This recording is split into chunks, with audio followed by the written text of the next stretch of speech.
Hello दोस्तों, तो कैसे हैं आप लोग। तो आज का हमारा टॉपिक है सलाइवा। सलाइवा जो है तो हमारा एक बहुत इंपॉर्टेंट टॉपिक है जो एलएक्यू के लिए आता है यूनिवर्सिटी एग्जाम में। तो यहाँ पर मैंने आपके वास्ते नोट्स बनाए हैं, प्रिपेयर किए हैं। बहुत ही शॉर्ट नोट्स है। तो लास्ट लास्ट टॉपिक हमारा गैस्ट्रिक जूस था। तो अगर आपने वो वीडियो नहीं देखी है तो पहले वो वीडियो देख लीजिए, क्योंकि वो भी बहुत इंपॉर्टेंट क्वेश्चन है, यूनिवर्सिटी एग्जाम में आता है। देख सकते हैं अब यहाँ पे बहुत ही शॉर्ट नोट प्रोवाइड कर रहा हूँ मैं आपको। तो हम आज के टॉपिक में हम सलाइवा देखेंगे। तो पहले क्या है, हम इसके टॉपिक देख लेंगे कि आपको कितने टॉपिक्स में सलाइवा कवर करना है। तो पहला हो गया डेफिनेशन, फिर हो गया कैरेक्टरिस्टिक, फिर हो गया कंपोजिशन, सलाइवरी ग्लैंड्स, उसके बाद stimulation, nervous control, paralytic secretion बोलकर एक टॉपिक है, वो भी हम देखेंगे। उसके बाद रिफ्लेक्सेस आते हैं। रिफ्लेक्सेस में भी कंडीशनल अनकंडीशनल दो रिफ्लेक्सेस है, वो देखेंगे हम। फिर उसके बाद फंक्शन और फिर अप्लाइड। तो हम हमारी यहाँ पर टाइम वेस्ट ना करते हुए हमारी वीडियो शुरू करते हैं। तो पहले हम डेफिनेशन देखेंगे। सलाइवा सलाइवा होता क्या है। तो सलाइवा क्या होता है। Saliva it is a watery secretion secreted by salivary gland. Gland मतलब जीएल, यहाँ पे मैंने शॉर्ट में लिखा हो जीएल मतलब ग्लैंड।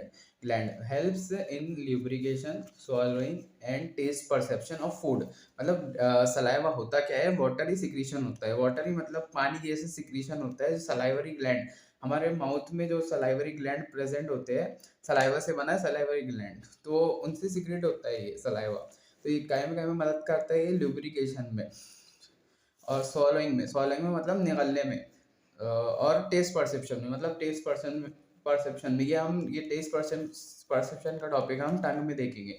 मैं उसके ऊपर भी एक सेपरेट से वीडियो बनाऊंगा, तो आप उस पर जाकर देख लेना। फिर अब हम देखेंगे इसकी कैरेक्टरिस्टिक। तो कैरेक्टरिस्टिक में आपको 5 पॉइंट लिखने हैं। पहला हो गया अमाउंट, दूसरा कंसिस्टेंसी, फिर रिएक्शन, फिर पीएच और फिर स्पेसिफिक ग्रेविटी। तो अमाउंट, सलाइवा कितना सीक्रेट होता है, 1.2 टू 1.5 लीटर। और ये हाईएस्ट होता है मील टाइम में। मील टाइम में मतलब जब हम खाना खाते हैं तब ये हाईएस्ट होता है। फिर इसकी कंसिस्टेंसी कैसी होती है, कंसिस्टेंसी वाटरी होती है, जैसे कि हमने डेफिनेशन में देखा वाटरी सिक्रीशन होता है मतलब वाटरी होंगी। फिर थिन होता है, क्लाउडी होता है, ओकेजनली थिक होता है। ओकेजनली थिक मतलब हर वक्त थिक नहीं होता है, कभी कभार ही थिक होता है। और उसका रिएक्शन कैसा होता है, स्लाइटली एसिडिक मतलब स्लाइटली एसिडिक होता है। फिर उसका पीएच कैसा होता है, स्लाइटली एसिडिक है मतलब यहाँ पर इसके 6 से 7 के बीच में होगा, मतलब 6.02 टू 7.05 ये इसका पीएच होता है। लेकिन जैसे ही सलाइवा अपना CO2 मतलब सलाइवा के अंदर का CO2 लूज कर देता है सलाइवा, तो जो उसका पीएच हो जाता है तो अल्कलाइन हो जाता है। फिर उसके बाद उसकी स्पेसिफिक ग्रेविटी देखेंगे। तो स्पेसिफिक ग्रेविटी कितनी होती है उसकी, 1.002 टू 1.012। ये हो गया उसके कैरेक्टरिस्टिक। अब हम आगे बढ़ेंगे कंपोजिशन पर। तो उसकी कंपोजिशन मैंने आपको लास्ट वीडियो में बताया था कि हर चीज़ जो है तो आप फ्लो चार्ट में लिखा कीजिए, तो उससे आपको आसानी होगी। और ये मैंने आपको एकदम एकदम शॉर्ट नोट्स बना के दिए हैं ताकि आपको समझने में कोई मुश्किल ना जाए, और आप एकदम इसको वीडियो स्टॉप करके इसकी स्क्रीनशॉट भी ले सकते हैं। तो इसका कंपोजिशन देखेंगे तो इसके अंदर मेन दो कंपोनेंट्स होते हैं। वो होते हैं वाटर और दूसरा सॉलिड। तो वाटर कितना होता है, 99.5% और सॉलिड्स 0.5% होते हैं। अब सॉलिड्स में भी तीन चीजें होती है सॉलिड में, पहला सेल्यूलर, दूसरा इनऑर्गेनिक और तीसरा ऑर्गेनिक। तो सेल्यूलर मतलब सेल्यूलर चीजें होती होंगी उसके अंदर। तो हम देखेंगे सेल्यूलर में क्या क्या होता है। ईस्ट होता है, WBC, प्रोटोजोआ, फिर बैक्टीरिया और डीस्क्वेमेटेड एपिथेलियम। फिर इनऑर्गेनिक में क्या होता है, इनऑर्गेनिक में नॉर्मली मेटल आयंस होते हैं, जैसे कि हो गया sodium chloride, potassium chloride, sodium phosphate, calcium carbonate, potassium thiocyanide. Potassium thiocyanide जो होता है तो स्मोकर के सलाइवा में मिलता है, जैसे मैंने यहाँ पर ब्रैकेट में डालकर लिखा है स्मोकर सलाइवा मतलब पोटेशियम थायोसाइनाइड किन में मिलता है, स्मोकर के सलाइवा में। फिर अब ऑर्गेनिक कॉन्स्टिट्यूएंट क्या होगा उसके, organic constituent mucin, lysozyme, urea, vitamin and amino acid. तो ये क्या हो गया उसका कंपोजिशन। तो आपको क्या करना है, आपको एकदम सिंपल नोट से आपको थोड़ा सा इसको अच्छे अंदाज में लिखना है यूनिवर्सिटी के एग्जाम में। और फिर उसके अंदर गैसेस भी होती है जैसे कि O2, CO2, N2। फिर अब हम आगे बढ़ेंगे सलाइवरी ग्लैंड्स पे। तो सलाइवरी ग्लैंड्स जो होते हैं तो इसकी तीन सलाइवरी ग्लैंड्स होते हैं हमारे माउथ में। तो पहला होता है पैरोटिड ग्लैंड, दूसरा होता है सब मैक्सिलरी जिसे हम सब मैंडिबुलर ग्लैंड भी बोलते हैं, और तीसरा होता है सब लिंगुअल ग्लैंड। तो अब हम एक एक करके तीनों को देखेंगे। तो पैरोटिड ग्लैंड जो होता है तो ये लार्जेस्ट ग्लैंड होता है, मतलब पैरोटिड ग्लैंड लार्जेस्ट ग्लैंड होता है, सबसे बड़ा। उसका लोकेशन क्या होता है, अपने फेस के साइड में प्रेजेंट होता है, मतलब आप अपने साइड में देखिए ना, क्या लिखा है यहाँ पे, situated at the side of face. और कितना सिक्रीशन करता है, 25% सिक्रीशन। मतलब 25% टोटल जो सलाइवा का सिक्रीशन होता है 100% में से 25% सिक्रीशन कौन करता है, पैरोटिड ग्लैंड। फिर उसका वेट कितना होता है, 20 से 30 ग्राम, मतलब 20 to 30 ग्राम इसका वेट होता है। फिर उसके बाद मतलब अब हर हर सलाइवरी ग्लैंड की एक डक्ट होती है जिससे मतलब जो अपना सलाइवा होता है तो वो माउथ के अंदर आता है ग्लैंड से। तो secretion is emptied bye parotid gland की स्टेंसन डक्ट। जो स्टेंसन डक्ट होती है तो उसके जरिए से पैरोटिड ग्लैंड के अंदर का सलाइवा मुंह में आता है। फिर अब दूसरा ग्लैंड देखिए हम, सब मैक्सिलरी ग्लैंड, जिसे हम सब मैंडिबुलर ग्लैंड भी बोलते हैं। तो उसका लोकेशन क्या है, उसका लोकेशन है सब मैक्सिलरी ट्रायंगल। फिर उसका वेट क्या है, 8 to 10 ग्राम। फिर एम्प्टीड बाय बॉटन डक्ट। बॉटन डक्ट बोले तो ये साइंटिस्ट के नाम पर है बॉटन, तो इसलिए इसका नाम बॉटन डक्ट है। फिर ये कितना सिक्रीशन करता है, 70% of the total saliva secretion, यहाँ पर लिखा है 70% सिक्रीशन। फिर ये कहाँ होता है, open at side of frenulum by caruncula sublingualis. अब फ्रेनुलम क्या होता है, फ्रेनुलम ये जो होता है तो ये जो अपनी टंग होती है ना, तो एक स्ट्रक्चर से अटैच होती है जिसे हम फ्रेन्यूलम बोलते हैं। तो ये जो अपना सब मैक्सिलरी ग्लैंड है तो कहाँ ओपन होता है, फ्रेन्यूलम के साइड में ओपन होता है। किसके जरिए से, कैरेंकुला सबलिंगुअलिस। फिर अब तीसरा हमारा ग्लैंड हो गया सबलिंगुअल ग्लैंड। तो सबलिंगुअल ग्लैंड क्या है, सबसे स्मॉलेस्ट ग्लैंड, सबसे छोटा ग्लैंड है। ये कितना होता है, जब सबसे छोटा है तो मतलब 2 से 3 ग्राम का ही होगा। और ये डक्टस रेवेनस से एम्प्टी होता है, और ये कितना करता है, 5% सिक्रीशन ही करता है। जाहिर सी बात है 25% 70%, तो बचा कितना, 5%। अब ये हमारा हो गया डेफिनेशन, कैरेक्टरिस्टिक, कंपोजिशन और सलाइवरी ग्लैंड। अब हम इसके आगे जाएंगे इसके स्टिमुलेशन पे, मतलब तो क्या चीज़ स्टिमुलेट करती है सलाइवरी ग्लैंड सिक्रीशन को। तो देखिए यहाँ पर पहला है मैकेनिकल स्टिमुलाई, फिर एक है हमारे पास केमिकल स्टिमुलाई। तो हम देखेंगे पहले मैकेनिकल स्टिमुलाई। तो देखिए यहाँ पर मैंने यहाँ पे फ्लो चार्ट बनाया हो। मैकेनिकल मतलब ये मैकेनिकल ही होता है। तो यहाँ पर देखिए स्ट्रेच और de stretch of organ due to food और गैस, ये ब्रैकेट में है देखिए। मतलब स्ट्रेच और डी स्ट्रेच जब ऑर्गन का होता है, कौन से ऑर्गन का, कोई भी ऑर्गन जो माउथ के ऑर्गन्स होते हैं या फिर स्टमक के ऑर्गन्स होते हैं, उनका स्ट्रेच और डिस्ट्रेच होता है या फूड और गैस की वजह से। तो उससे क्या होता है, स्टिमुलेट होते हैं। क्या स्टिमुलेट होते हैं, sensory nerve ending, sensory nerve ending जो है तो स्टिमुलेट होते हैं स्ट्रेच और डिस्ट्रेच से। तो उससे क्या होता है, सलाइवेशन होता है। ये हो गया अपना मैकेनिकल स्टिमुलाई। अब एक और एक फ्लो चार्ट है इसके अंदर, यहाँ पर मैंने ऐसे बनाया है, तो आप इसमें भी देखिए एफरेंट इम्पल्सेस जो होती है, मतलब जो मोटार ऑर्गन से अपने ब्रेन में जाती है उसे एफरेंट इम्पल्सेस बोलते हैं।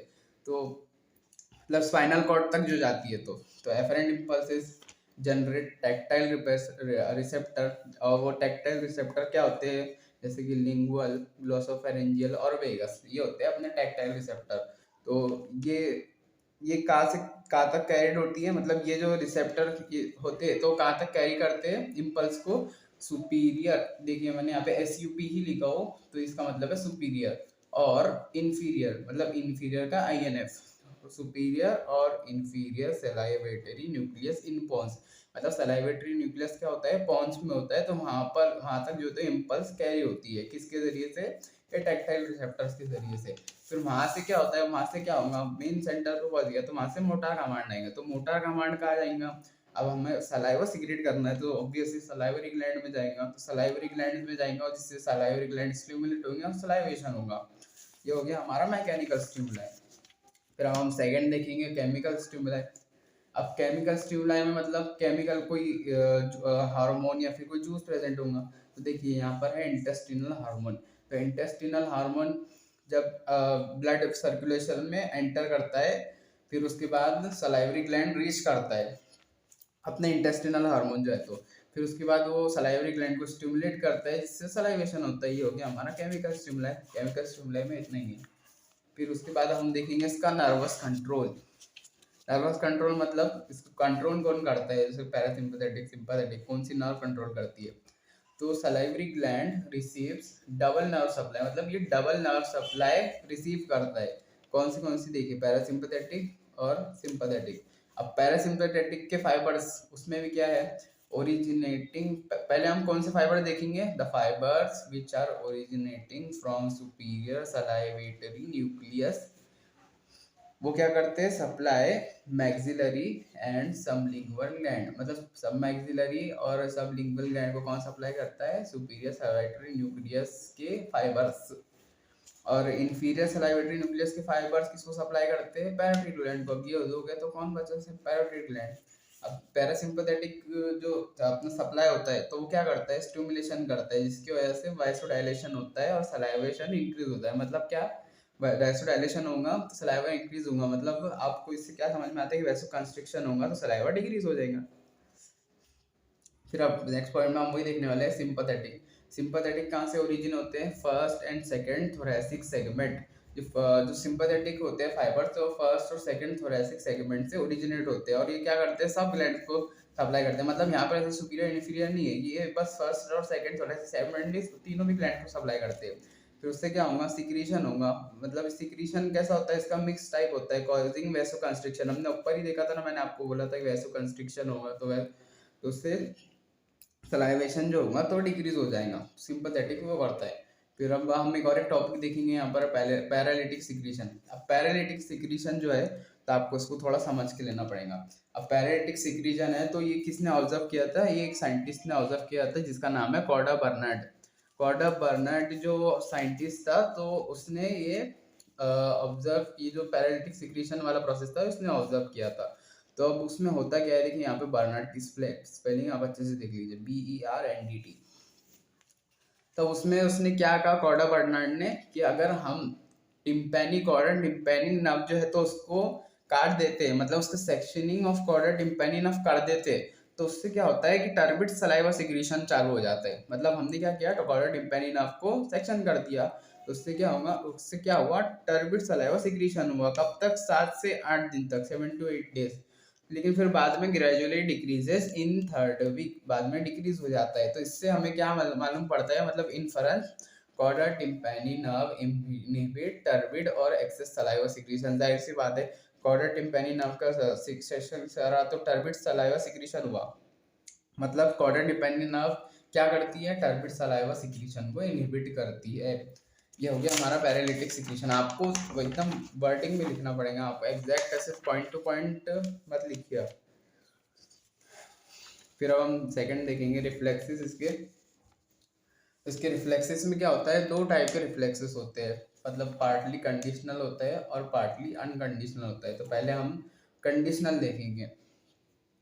तो कंडीशनल में कैसा होता है, any sensory stimulus in the form of site, smell, thought of food causes salivation even food is not present. हमने गैस्ट्रिक जूस में भी देखा था, ऐसे ही हुआ था कंडीशनल में। मतलब साइट, स्मेल, थॉट, या फिर अगर आप साइट मतलब जैसा कोई जगह चले गए आप जहाँ पर बहुत ज़्यादा खाना होता है, या फिर स्मेल या फिर खाने की खुशबू आई, आपने देखा नहीं खाने को अभी तक, या फिर थॉट कोई खाना आपको पसंदीदा हो, आपको याद आ गया हो, तो उसकी वजह से सलाइवेशन होता है, जब फूड प्रेजेंट भी नहीं होता है। इसमें हम कंडीशनल में एक एक्सपेरिमेंट देखेंगे, पार्लोव एक्सपेरिमेंट। तो पार्लोव जो है तो एक साइंटिस्ट है जिसने एक्सपेरिमेंट किया था डॉग पे।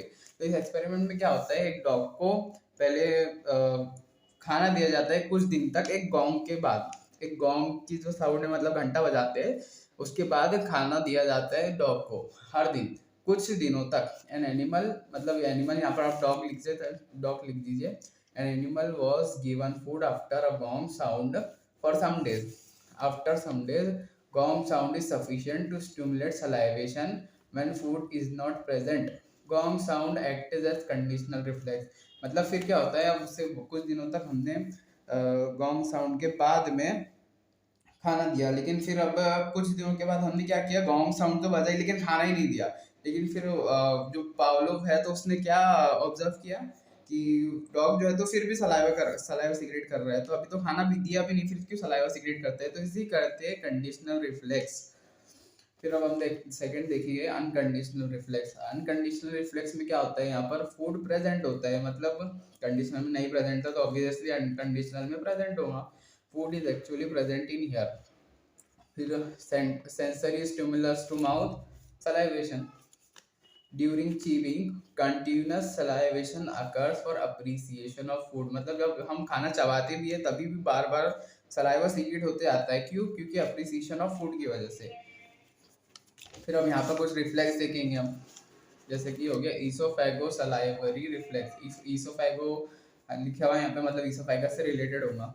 तो अब यहाँ पे क्या है, arise from oesophagus excessive in pathological condition due to stimulus of vagus.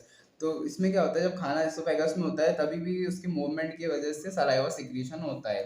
तो ये क्या हो जाता है, बढ़ जाता है पैथोलॉजिकल कंडीशन में, क्योंकि पैथोलॉजिकल कंडीशन में जैसे अल्सर्स हो गए या फिर कैंसर हो गया, तो उसके अंदर वेगस जो है तो स्टिमुलेट हो जाती है, जिसकी वजह से सिक्रीशन एक्सेसिव हो जाता है। फिर दूसरा हम देखेंगे और रिफ्लेक्ट गैस्ट्रो सलाइवरी रिफ्लेक्स। अब गैस्ट्रो है मतलब यहाँ पर स्टमक होगा, यहाँ पे क्या है, irritation to stomach stimulate salivation, मतलब जब खाना स्टमक में होता है अपना फूड, तो उसके मूवमेंट की वजह से भी सलाइवेशन होता है। फिर उसके फंक्शन देखेंगे हम, ये हो गया हमारा रिफ्लेक्सेस। अब सेकंड हम देखेंगे फंक्शन। तो फंक्शन में अब बहुत सारे फंक्शन है यहाँ पर, लुब्रिकेशन हो गया, टेस्ट परसेप्शन हो गया, इम्यूनोलॉजिकल फंक्शन हो गया, speech, digestion, excretion, water balance. तो लुब्रिकेशन देखेंगे हम। Lubrication helps in formation of bolus. Lubrication, जब हम खाना खाते हैं तो कंटिन्यूस सलाइवा सिक्रीशन होता है, जिसकी वजह से मतलब जो अपना फूड है तो वो कैसा बोलेंगे उसे, वो रब नहीं होता है, मतलब जो सरफेस होता है अपना कंटिन्यूस जो है तो बोलस को इधर से उधर स्मूथ रखता है, जिसकी वजह से बोलस कंटिन्यूस जो है तो गोल घूमते रहता है माउथ के अंदर, इसको हम लुब्रिकेशन कहते हैं। फिर उसके बाद सेकंड क्या है, टेस्ट परसेप्शन। अब टेस्ट परसेप्शन देखिए, टेस्ट परसेप्शन कैसा होता है, dissolve the food in thin solution. Thin solution, अब हम ये टेस्ट परसेप्शन को भी डिटेल में जो है तो टंग के अंदर देखेंगे। अभी आप यहाँ पर इतना ही लिख लीजिए, dissolve the food in thin solution. फिर उसके बाद इम्यूनोलॉजिकल फंक्शन। इम्यूनोलॉजिकल फंक्शन क्या है, washes away germs colonies of bacteria, contains lysosome. Lysosome contain करता है, और मतलब क्या करता है, जो फूड के साथ बैक्टीरिया जो आते हैं तो उन्हें भी डिस्ट्रॉय कर देता है, और जो खाना खाने के बाद फूड इंटेक के बाद जो कॉलोनीज, बैक्टीरिया की कॉलोनीज रह जाती है तो उन्हें भी ये वॉश कर देता है। तो उसके बाद तीसरा उसका फंक्शन है स्पीच। स्पीच कैसा है, कंटिन्यूअसली बात टंग फॉर फ्लुएंट स्पीच, मतलब अगर समझ लीजिए आपके मुंह में सलाइवा सिक्रीशन कम हो गया तो आपकी फ्लुएंट स्पीच नहीं होगी, लेकिन अगर कंटिन्यूअस सलाइवा सिक्रीशन हुआ तो आपकी टंग जो है तो फ्रीली मूवेबल होंगी। तो इस वजह से कंटिन्यूअस बात टंग फॉर फ्लुएंट स्पीच। उसके बाद डाइजेशन है। डाइजेशन में भी बहुत सारी चीज़ें करता है वो। एक्सक्रीशन है, वाटर या फिर गैसेस एक्सक्रीट करता है। फिर वाटर बैलेंस। अब वाटर बैलेंस में क्या होता है, मैंने यहाँ पे लिखा नहीं, लेकिन आपको थोड़ा समझ के लेना है। वाटर बैलेंस में क्या करता है वो, जैसे समझ लीजिए अगर आपका बॉडी में वाटर इनटेक कम हो गया, वाटर लेवल कम हो गया, तो सलाइवा सिक्रीशन कम हो जाता है, जिसकी वजह से हमें अर्ज होती है पानी पीने की, वाटर इनटेक की अर्ज होती है। फिर हम वाटर इनटेक लेते हैं तो वाटर बैलेंस बराबर हो जाता है। इस तरीके से सलाइवा जो है तो वाटर बैलेंस मेंटेन करता है। फिर उसके बाद अब ये फंक्शन हो गया, अब इसके बाद हम इसका अप्लाइड देखेंगे।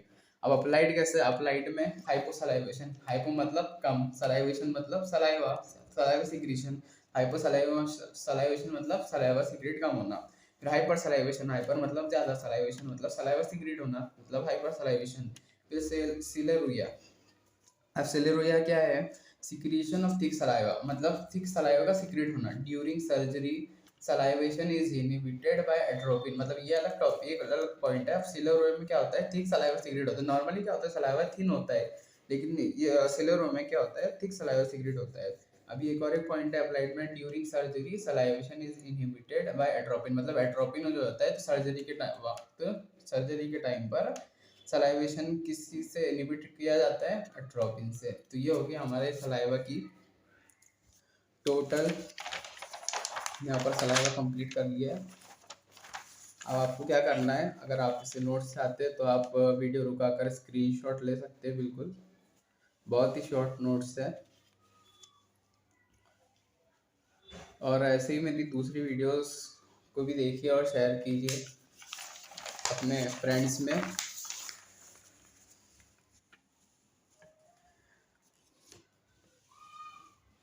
देखिए मेरा बस एक ही एम है कि जो आपको जो है तो पढ़ने में तकलीफ ना हो। फिजियोलॉजी असल में बच्चों को समझ में आती नहीं, और मेरा भी फर्स्ट ईयर में यही था। मुझे मैं बहुत सारे सीनियर से पूछता था कि कैसा पढूं, लेकिन कोई भी मुझे सेटिस्फैक्ट्री आंसर नहीं देता था, तो मुझे खुद ही सब करना पड़ता था। तो इसलिए मैंने सारे नोट्स मुझे खुद बनाना पड़ता था, सब खुद से पढ़ना पड़ता था। तो इसीलिए मैं आपको बना के देता हूँ शॉर्ट नोट्स। आपका काम है कि आप मुझे भी सपोर्ट कीजिए, आप कमेंट्स किया कीजिए अच्छे अच्छे, तो मुझे भी अच्छा दिखता है इससे। आप शेयर किया कीजिए, लिंक शेयर किया कीजिए व्हाट्सएप, टेलीग्राम, इंस्टाग्राम, फेसबुक पे आपके दोस्तों में, फ्रेंड्स में टॉक किया कीजिए। और कैसा है, यूनिवर्सिटी में जो है ना, ये आपको मैं जितने नोट्स प्रोवाइड कर रहा हूँ, ये बहुत ज़्यादा कंटेंट है असल में। ये जो मेरा पेज है तो ये बहुत बड़ा है, इस वास्ते आपको लग रहा हूँ कि सिर्फ 2 पेज में आ गया। असल में ये कंटेंट जो है ये पूरा पूरा 10 से 12 पेज का कंटेंट है, अगर आपने सही से लिखा तो ठीक है। बस मेरा आज का यही इतना ही बोलना था। मिलते हैं अगली वीडियो में। Thank you.